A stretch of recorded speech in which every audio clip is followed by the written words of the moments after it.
Hi everyone, मेरे channel IGNOU learner में आप सभी का स्वागत है। दोस्तों, मैं फिर से आप सभी के सामने इस वीडियो के माध्यम से BHDLA 137 का सबसे महत्वपूर्ण प्रश्न को लेकर आया हूं।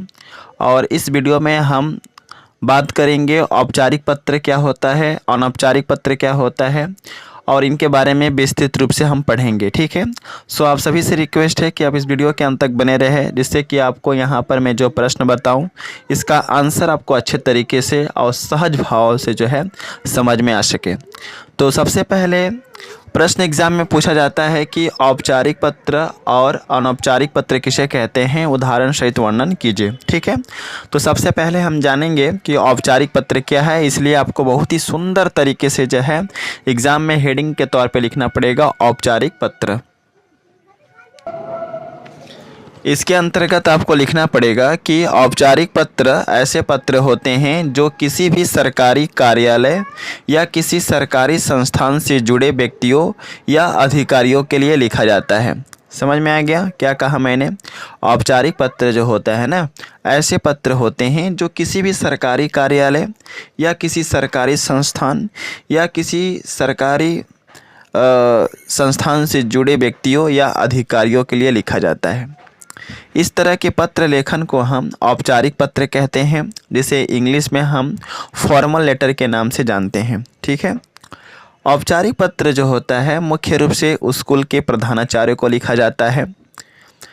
इसके अतिरिक्त सरकारी विभाग में जो बड़े बड़े अधिकारी होते हैं, उन अधिकारियों को अपने किसी समस्या से अवगत कराने के लिए लिखा जाता है। इसके अतिरिक्त जितने भी संपादक के नाम के पत्र होते हैं, वे सभी के सभी पत्र जो होते हैं औपचारिक पत्र के अंतर्गत आते हैं, क्योंकि हम बहुत बार संपादक के नाम के पत्र लिखते हैं। इसके अलावा नगर संबंधित किसी समस्या के लिए नगर निगम के मेयर को पत्र लिखते हैं। ठीक है, तो वे सभी पत्र जो मुख्य रूप से ऐसे विभागों में लिखा जाता है, ऐसे विभागों के बड़े बड़े अधिकारियों के लिए लिखा जाता है जिनसे हमारा निजी संबंध नहीं होता है और ये किसी बड़े बड़े सरकारी संस्थानों से जुड़े होते हैं। अदरवाइज आप कह सकते हैं या किसी बड़े बड़े प्राइवेट संस्थानों से भी जुड़े होते हैं। ठीक है, तो वे सभी पत्र जो सरकारी कार्यालय के बड़े बड़े अधिकारियों को या निजी कार्यालय के बड़े बड़े अधिकारियों को लिए लिखा जाता है, ऐसे पत्र को हम कहते हैं औपचारिक पत्र। ठीक है, औपचारिक पत्र की सबसे महत्वपूर्ण विशेषता यह होती है कि यह पत्र उन लोगों के लिए लिखा जाता है जिनसे हमारा व्यक्तिगत परिचय या संबंध नहीं होता है। जैसा कि मैंने पहले कहा है कि यह पत्र का ऐसा रूप होता है जो ऐसे लोगों के लिए हम लिखते हैं जिनसे हमारा कोई व्यक्तिगत पर्सनल जो है रिलेशन नहीं होता है। तो इस तरह के पत्र को हम कहते हैं औपचारिक पत्र। ठीक है, इसके बाद जो है आपको पैराग्राफ चेंज करके लिखना है औपचारिक पत्र लिखते समय ध्यान देने योग्य बातें। ठीक है, तो सबसे पहला ध्यान देने योग्य बातें क्या है कि इस तरह के पत्रों की भाषा जो है बहुत ही सरल और सहज होना चाहिए, क्योंकि यह सभी पत्र सरकारी कार्यालय में ऑफिशियल के तौर पे प्रयोग की जाती है। ठीक है, इसलिए भाषा का शिष्टतापूर्ण होना काफ़ी ज़रूरी है। मतलब कि इस तरह से हमें औपचारिक पत्र में भाषा का प्रयोग करना है, वाक्यों का प्रयोग करना है, जिससे शिष्टाचार का महत्व दिखाई दे। ठीक है, अतः औपचारिक पत्रों का शिष्टतापूर्ण होना काफ़ी ज़रूरी है। दूसरा नंबर पॉइंट में आपको लिखना है कि इस तरह के पत्रों को केवल आवश्यक जनक समस्याओं के बारे में ही लिखना चाहिए, जिससे कि समय की बर्बादी न हो। ठीक है, यानी कि इस तरह के पत्रों में हमें ऐसा ही बातें लिखना है जिनसे जो सरकारी कार्यालय के अधिकारी होते हैं, जो व्यक्ति होते हैं, उनका जो समय है वह बर्बाद ना जाए। ठीक है, तो इस तरह के पत्रों में अनावश्यक बातों से हमें बचना भी चाहिए। ये सभी के सभी ऐसे बातें मैंने यहाँ पे कह दिया जो कि अगर आप इस तरह के पत्र लिखते हैं और फॉर्मल लेटर लिखते हैं तो इसको आपको ध्यान देना पड़ेगा। दूसरा आता है अनौपचारिक पत्र। इस पत्र के अंतर्गत आपको लिखना है कि अनौपचारिक पत्र ऐसे लोगों के लिए लिखा जाता है जिससे हमारा व्यक्तिगत संबंध या व्यक्तिगत परिचय होता है। इस तरह के पत्र को हम व्यक्तिगत पत्र के नाम से भी जानते हैं।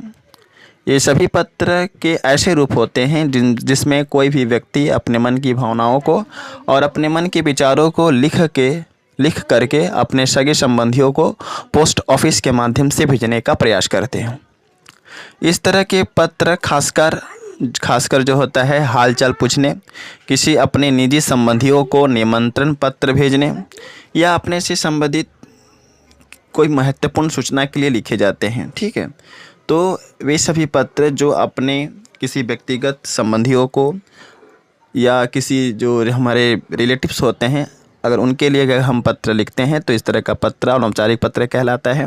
और इस तरह के पत्र उन लोगों के लिए लिखा जाता है जिनसे हमारा व्यक्तिगत संबंध होता है। इसके बाद आपको पैराग्राफ चेंज करके लिखना है अनौपचारिक पत्र लिखने योग्य बातें। इसमें सबसे पहला बात यह है कि इस तरह के पत्र के व्यवहार में शिष्टतापूर्ण होना ज़्यादा ज़रूरी नहीं होता है, क्योंकि इसमें व्यक्ति अपने मन की भावनाओं को और विचारों को बस दूसरों तक पहुंचाना चाहता है। जिस तरह औपचारिक पत्र में शिष्टतापूर्ण भाषा का व्यवहार यूज होना काफ़ी ज़रूरी होता है, व्यवहार होना काफ़ी ज़रूरी होता है, लेकिन अनौपचारिक पत्र में उतना ज़रूरी नहीं है। ठीक है, दूसरा नंबर बात क्या है कि इस तरह के पत्रों में शब्दों की संख्या असीमित हो सकती है, क्योंकि इसमें हम अपने सगे संबंधियों को लिखते हैं तो थोड़ा बढ़ा चढ़ा करके तो लिखना ही पड़ेगा जिससे उनको की समझ में आ जाए। ठीक है, तो इस तरह के पत्रों में शब्दों की जो संख्या है वह अनलिमिटेड हो सकता है, असीमित हो सकता है। दूसरा है कि इस तरह के पत्रों में आम बोलचाल की भाषा का प्रयोग किया जा सकता है, जिससे कि हमारे जो रिलेटिव्स हैं वे अच्छे तरीके से हमारे मन की भावनाओं को, हमारे मन के विचारों को अच्छे तरीके से समझ सकें। ठीक है, तो बस आज के लिए इतना ही। और यहाँ पे कहना चाहूँगा कि अगर आपको इसका PDF चाहिए तो आप टेलीग्राम चैनल से जुड़े। वीडियो के डिस्क्रिप्शन में टेलीग्राम चैनल का लिंक है, अलग से प्लेलिस्ट है जहाँ पे बहुत सारा वीडियो है। सारे वीडियो देखिए और इस सब्जेक्ट में अच्छा स्कोर कीजिए। So best of luck for all of you for your exam and thanks for watching my video. जय हिंद, वंदे मातरम।